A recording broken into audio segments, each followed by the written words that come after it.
नमस्कार साथियों, वंदे मातरम। मैं सीपी चंद्रा,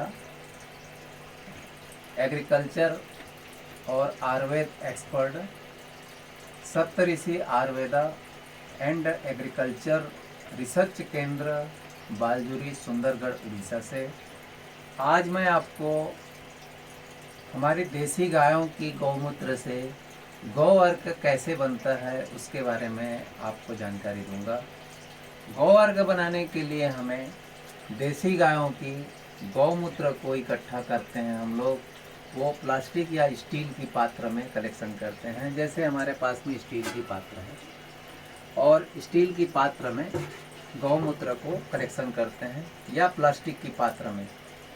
तो हम जब कलेक्शन करते हैं तो हमारे गौशाला से जो कलेक्शन करने वाला जो बच्चा है उनको ये चीज़ सिखा रखे हैं कि कब कैसे कितना लेना चाहिए, गौमूत्र किन गायों का लेना चाहिए। ये तो उनको हमने जो सिखाया है कि रोगित गाय किसी भी प्रकार से कोई बीमारी से पीड़ित है उसकी गौमूत्र इकट्ठा नहीं करना है।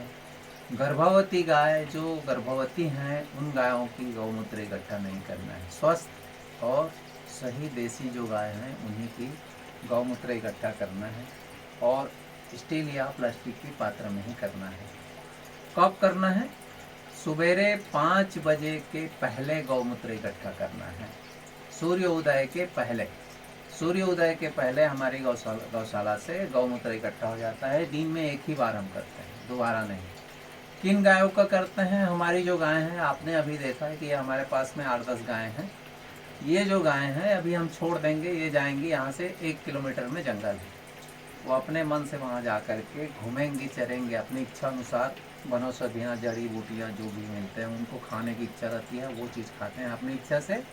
उनकी जो हम गौमूत्र की इकट्ठा करके ये अर्क बनाते हैं। अर्क बनाने के लिए हमारे पास में ये आपको छोटे से यूनिट दिख रहा है, ये मोटी मोटा 10, साढ़े 10, 12 हज़ार के आसपास में कंप्लीट हो जाता है। आगे मैं बताऊंगा वीडियो में आपको।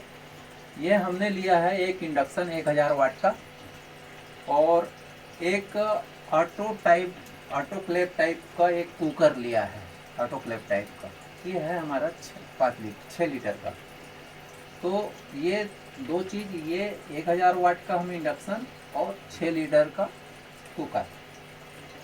इसके साथ में इसमें हमने गौमूत्र को डाल दिया, छाने उसको इसमें से बाल्टी से और इसमें डाल दिया। डालने के बाद में हमने इसको बंद करके चालू कर दिया। ये सर्जिकल पाइप है और ये कंडेंसर है, ये स्टैंड है और ये वाटर सर्कुलेटर टैंक है, ड्रम है। इसमें हमने ठंडा पानी भर रखा है, 200 लीटर ठंडा पानी भर दिया है और इस पानी में इसका जो स्टीम के रूप में गौमूत्र हमने डाले हैं और जो डाले हैं वो अब निकलना चालू हो गया है, ये आ रहा है। और इसके साथ हमारे पास में अभी गौमूत्र से पहले सबसे हमारे पास में आया है कंडेंसर से, जैसे कंडेंस हो करके आने लगा तो हमारे पास में अमोनिया क्षार के 5 लीटर में हमारे पास में करीब 400, आधा लीटर तक के ये अमोनिया क्षार निकल गया। इसको बोलते हैं अमोनिया क्षार। मैं एक एक करके बताऊंगा इसमें अमोनिया क्षार के काम क्या है। इसको बोलते हैं अमोनिया क्षार। ये अगर सब्जी, धान, गेहूँ जो भी आप खेती करते हैं उस खेती में अगर इसको 50 से 100 ml प्रति 14 लीटर का जो टैंक होता है उसमें डालें और डाल के खेत में स्प्रे करें तो ये समझो 1 लीटर जो होता है 1 बोरा यूरिया के बराबर काम करता है खेत में। और इसमें साइड इफ़ेक्ट कुछ नहीं है, इसलिए इसमें नाइट्रेट नहीं होता है। अमोनिया उसमें रहता है, अमोनिया इसमें भी है, लेकिन उसमें जो रहता है भौतिक तत्व होता है वो 54% क्या होता है, नाइट्रेट होता है और अन्य तत्व होते हैं। तो वो क्या करता है, खेती में जा कर के खेत को, ज़मीन को बंजर करने लगता है और नुकसान तो बंजर होगा, हार्डनिंग आएगा मिट्टी में, उपज कम होएगा, घटते जाएगा, इसलिए वो नुकसानदायक होता है। और ये जो अमोनिया लिक्विड के रूप में हमने गौमूत्र से जो इकट्ठा किया है ये उसके लिए फ़ायदे करता है। ये ज़मीन को नरम करता है, सूक्ष्म जीव जो होते हैं उनको पलित करता है, पोसता है, पालता है, और हमारे खेत उपजाऊ होता है, मिट्टी उपजाऊ होता है, नरम होता है। उसमें हार्ड होता है, इसमें नरम होता है। उसमें जीव मरते हैं, इसमें जीव पनित होते हैं, दोनों। अर्थात हमको इस यूरिया का, इसको हम लोग बोलते हैं अमोनिया क्षार। हमने यहाँ 6 लीटर डाला था, 5 लीटर, और उसमें से हमने आधा लीटर करीब करीब ये अमोनिया क्षार निकाल लिया। अब अमोनिया क्षार निकलने के बाद में ऐसे देखो, जब अमोनिया क्षार या मतलब हमारे आसपास में आए तो अमोनिया की मात्रा रहे तो हम उसको सहन नहीं कर पाएंगे, वो जलने लगेगी।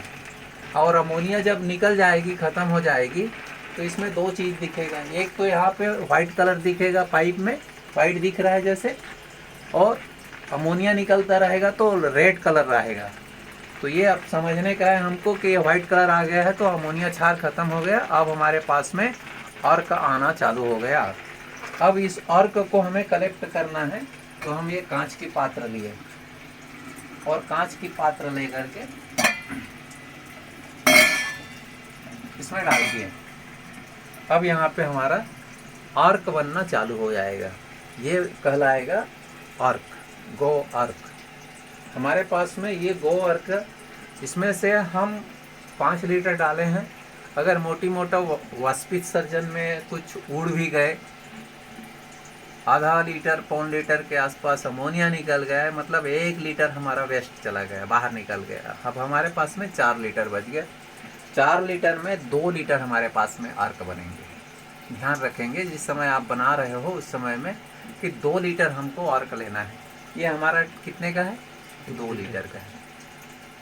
ये हमारा जो टैंक है ये कितने का है? 2 लीटर का। अब आप 2 लीटर को निकालने में समय क्या लगेंगे? 2 लीटर को निकालने में 2 घंटे लगेंगे। अभी हमने 7 बजे चालू किया है, तो 9 बजे आसपास हमारा ये प्रक्रिया जो है वो समाप्त हो जाए, एंड हो जाएगा। लेकिन उस बीच में हम और दूसरे कुछ भी कर रहे हैं, उस बीच में हमें ध्यान रखना है कि 2 घंटे के आसपास में हमको आना है और आकर के देखना है। तो 2 घंटे में ये क्या हो जाएगा? भर जाएगा। ये हमारा 2 लीटर का ही जार है, तो इस जार में पूरे भर जाएगा। अब हम समझ लिए कि हमारा यूरिया अमोनिया तो यहाँ निकल गया, अलग कर लिए इसको, और अमोनिया निकलने के बाद में इसको ढक लेना है या ठंडा हो करके कोई जार में रख लेना है।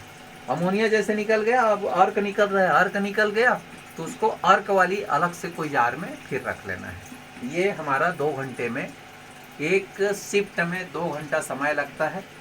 5 लीटर गौमूत्र लगता है। 2 घंटे के समय में उसमें हम निकालेंगे तो 1 लीटर आधा लीटर से पौन लीटर अमोनिया क्षार निकल जाएगा हमारा, और 2 लीटर अर्क निकल जाएगा। अगर हम इसको बजट की कैलकुलेशन में जाएं तो हमने 5 लीटर का गौमूत्र जो लिया, 10 रुपये लीटर में हमने, कभी हम दूसरे से खरीद भी लेते हैं, हमारे पास में डिमांड ज़्यादा आ जाता है तो हम दूसरे से आसपास में जो कर रहे हैं उनसे खरीदते हैं, तो उनको हम 10 रुपये लीटर के हिसाब से गौमूत्र खरीदते हैं, उनको पैसा देते हैं। 10 लीटर का हम कैलकुलेशन करते हैं तो सीधी सीधी हमारे पास में 50 रुपये का हमने क्या लिया? गौमूत्र लिया। और 50 रुपये के गौमूत्र से हमने 2 घंटे तक इसमें इस प्रक्रिया में लाया, और 2 घंटा लाने के बाद में हमारे पास में 1 लीटर पौन लीटर क्या आया? अमोनिया क्षार आया। अगर हम आधा लीटर भी मानते हैं इसको, तो आधा लीटर का कीमत कितना बनता है? 200 रुपये। 400 रुपये से 500 रुपये अमोनिया क्षार का लीटर है अभी। तो हम 200 रुपये का अमोनिया क्षार हमारे पास में आ गया, और उसके बाद हमारे पास में 2 लीटर अर्क आएंगे। 2 लीटर अर्क आएंगे तो 2 लीटर अर्क में अगर हम 100 रुपये से 200 रुपये का मार्केट वैल्यू लेते हैं इसका, 100 रुपये को भी पकड़ते हैं तो 200 रुपये का हमारे पास में अर्क आएंगे। तो 200 रुपये का अर्क और 200 रुपये का अमोनिया क्षार, 400 रुपये हमारे पास में 2 घंटे की प्रक्रिया में आया। 2 घंटे की प्रक्रिया में अगर हम दिन में 4 शिफ्ट चलाते हैं, 8 घंटा का मैनुअल डे मानते हैं, 4 शिफ्ट अगर चलाते हैं तो हमारे पास कितना आएगा? 2000 रुपये। 5 चौक 20, 2000 रुपये। अगर 500 रुपये एक शिफ्ट में हम चला रहे हैं तो 4 शिफ्ट चलाए तो हमारे पास 2000। एक व्यक्ति अगर इसको काम करता है तो एक व्यक्ति काम कर रहा है तो एक व्यक्ति के लिए एक दिन में 50% कोई बिजनेस में अगर हम वो घटाते हैं इनपुट को, तो आउटपुट हमारे पास 50% आता है। 1000 रुपये का एक व्यक्ति का एक दिन का ये व्यवसाय बन सकता है, चल सकता है। रह गई सवाल, जैसे हमने सर्कुलेशन के लिए यहाँ पे एक टैंक डाला हुआ है और ये जो पानी को सर्कुलेट करता है यहाँ पे ठंडा करता है, ये कंडेंसर गर्म नहीं होता है, गर्म नहीं होता है। इसमें दो चीज़ को हमें ध्यान में रखना है कि हम 5 लीटर का कंडेंसर 5 लीटर गौमूत्र के लिए हम जो कंडेंसर डालेंगे वो 18 इंच का कंडेंसर होना चाहिए, 1.25 इंच का चौड़ाई में और 18 इंच की लंबाई में। इस कंडेंसर को हम यूज करेंगे तो इसमें ये ठंडा रहेगा, गर्म होगा ही नहीं।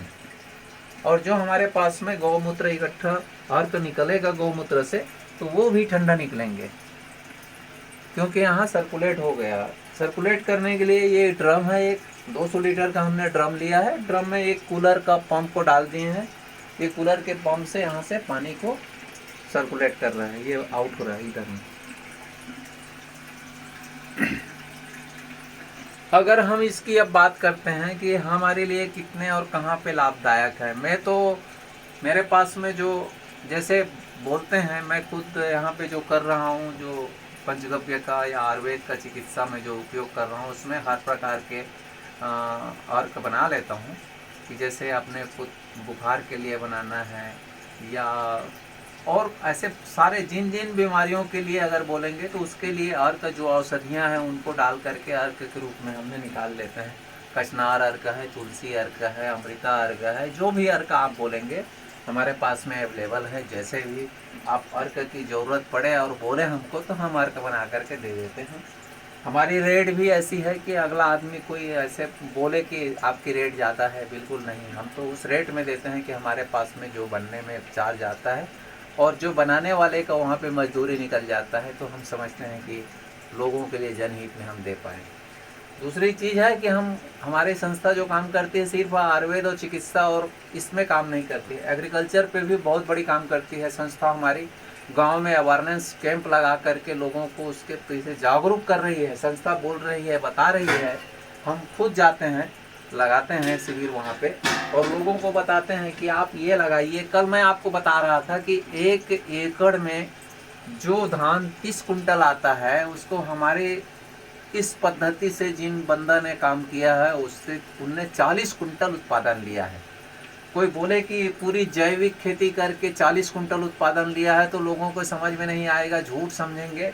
लेकिन आप इसको उपयोग करोगे तो आप खुद समझ जाएंगे कि आपको उपयोग करने से आपके पास में कितना फ़ायदा होता है और उसका जो क्वालिटी क्या आता है वो उपयोग करने में समझ में आ जाएगा। तो ये हमारे लिए जो हम बहुत महंगी जहरीली रसायन दवाएं जो डालते हैं उसकी या खाद जो डालते हैं उसकी जगह में एक बहुत बड़ी विकल्प बन सकता है। इससे मेरा तो संदेश एक है लोगों के लिए कि अगर इसको जिसके पास में 4-5 गाय जो रखे हैं, 10 गाय 8 गाय 4 गाय भी रखे हैं, वो इस यूनिट को डालें और अपने परिवार को रोग की मुंह में जाने से बचाएं। अपने पेट में जो जहरीला अनाज आ रहा है उसको शुद्ध खाएं, अपना परिवार को स्वस्थ रखें, अपने जीवन को लंबी समय तक जीने के लिए रोग निरोधी क्षमता अपने शरीर में लाएं। इस वीडियो के माध्यम से इस संदेश को मैं देना चाहूँगा कि आप अपने जगह में ऐसे छोटी यूनिट डाल करके आप अपने परिवार को बचाएं। नमस्कार जी। एक प्रश्न इसमें है कि हाँ वो जो नली जो है वो अगर कोई लेना चाहते हैं तो उसके लिए वो कहाँ संपर्क करेंगे? इसके लिए अगर आप हमको अगर बोलेंगे तो हम दे देंगे। पहले तो हमारे पास में जब हम शिविर चलाते थे, ट्रेनिंग देते थे तो 50-50, 100-100 हम मंगा के रखते थे।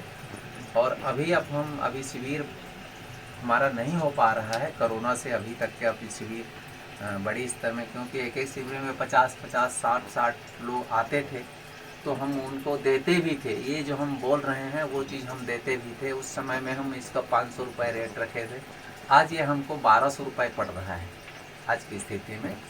तो ऐसा है कि कोई अगर हमको चाहे, हमको बोले तो हम दे सकते हैं, अवेलेबल करा सकते हैं। जी जी। और आप अपना संपर्क सूत्र अगर बता देंगे तो। मेरा है मोबाइल नंबर है 9300624874। जी CP चंद्रा। जी, वंदे मातरम। धन्यवाद।